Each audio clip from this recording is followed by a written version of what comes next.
ጤና ይስጥልኝ። እንዴት ናችሁ?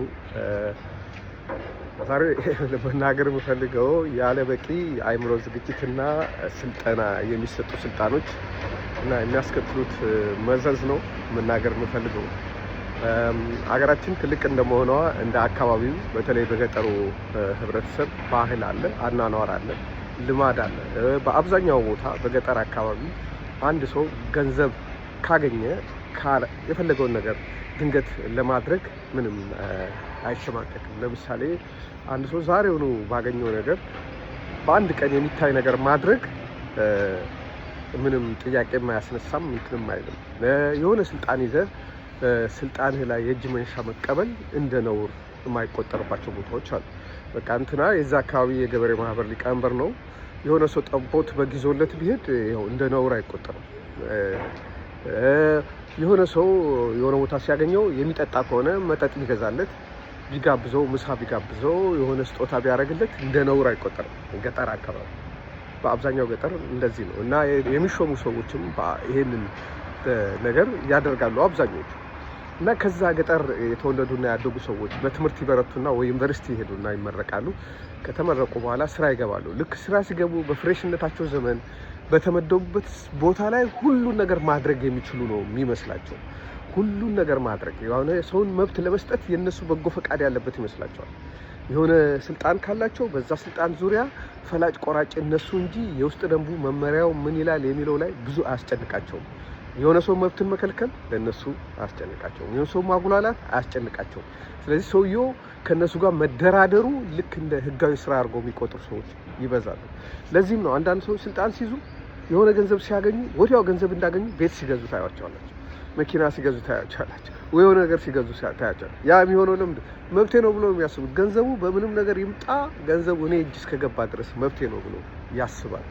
እዚህ እኔ ያየኋቸው አንዳንድ ባለስልጣኖች በጣም ከንፋስ በፈጠነ ንብረት አፍርተው የሆነ በቤተሰቦቻቸው በዘመዶቻቸው ላይ ሀብት አድርገው ባንዴ የሆነ ወንጀል ውስጥ ገብተው ያገኙትን ገንዘብ ልክ እንደ ህጋዊ አድርገው ልክ በፊት ህዝቡ የማያውቃቸው ይመስል ከማህበረሰቡ ጋር አብረው ያልኖሩ ይመስል በአንድ ጊዜ እንደ ጎርፍ በመጣ ሀብት ኦቨርአክት ሲያደርጉና ራሳቸውን ሲኮፍሱ እናያቸዋለን።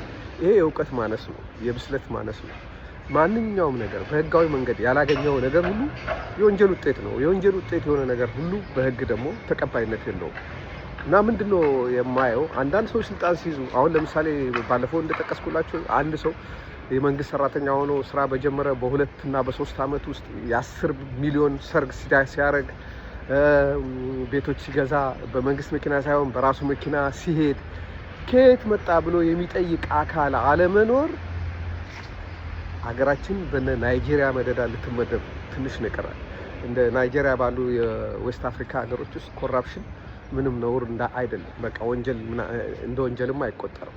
ስለዚህ ሁሉ ነገር አይደለም በምርጫ ጊዜ እንኳን የሚመረጠው ሰው ገንዘብ ከፍሎ ነው የሚመረጠው። በእያንዳንዱ ሰው መስክ እንደሚወራጭ ገንዘብ ተደራድሮ ነው ገንዘብ የሚቀበለው። እና እንደዚህ ወደዛ እያደግን ነው ማለት ነው፣ ወደ ቁልቁለት። ሰዎች ኃላፊነት ስትሰጧቸው ቀድሞ ተጠያቂነታቸውን በደንብ ማስመር ያስፈልጋል። ይሄ በአቦኩሽ በትውውቅ የሚሰጡ የስልጣን ቁልፍ ቦታዎች፣ በሀገር ልጅነት የሚሰጡ የስልጣን ቁልፍ ቦታዎች እነዛ ሰዎች የልብ ልብ እንዲሰማቸው ስለሚያደርግ ኦኬ ከሆነ ብቃታቸውን አሻሽሎ ታማኝነት ተጠያቂነት ያለበት መሆኑ ግንዛቤ ወስዶ በደንብ ሰልጥኖ ሊሰጣቸው ይገባል። ከዛ ደግሞ ክሮስ ቼክ ሊደረጉ ይገባል። ስራውን በስርዓት እየሰሩ መሆኑ። የሆነ ሰው ዘመድ ነውና አንድ ሰው እንደፈለገ መፈንጨት ይችላል፣ በሀገር ሀብት አይችልም። እና ስልጣን ስትሰጣቸው ዝም ብሎ የከተማውን ሁኔታ እንኳን ያልተገነዘቡ ሰዎች በፌደራል መንግስት ውስጥ ስልጣን የሚሰጧቸው ቢያንስ ከተማ ውስጥ ይኖሩ፣ ትንሽ እስኪ የከተማ ባህሪ ይወቁ። ነውር ምን እንደሆነ፣ ምን ትክክል እንደሆነ፣ ምን ወንጀል እንደሆነ፣ ምን ተገቢ እንደሆነ ይገንዘቡ። ሀገሩ የጋራ ነው፣ አናፍርሰው። ሀገር የሚፈርሰው በጦርነት ብቻ አይደለም። በሞራሉ የወደቀ በስነ ምግባር ብልሹ የሆኑ ዜጋ በማብዛትም ሀገር ይወድቃል። ተሿሚዎችን እዩዋቸው፣ ዝም ብላችሁ አትሾሟቸው። በአማላጅ በሀገር ልጅነት በጎሳ በብሔር በሃይማኖት አትሾሟቸው።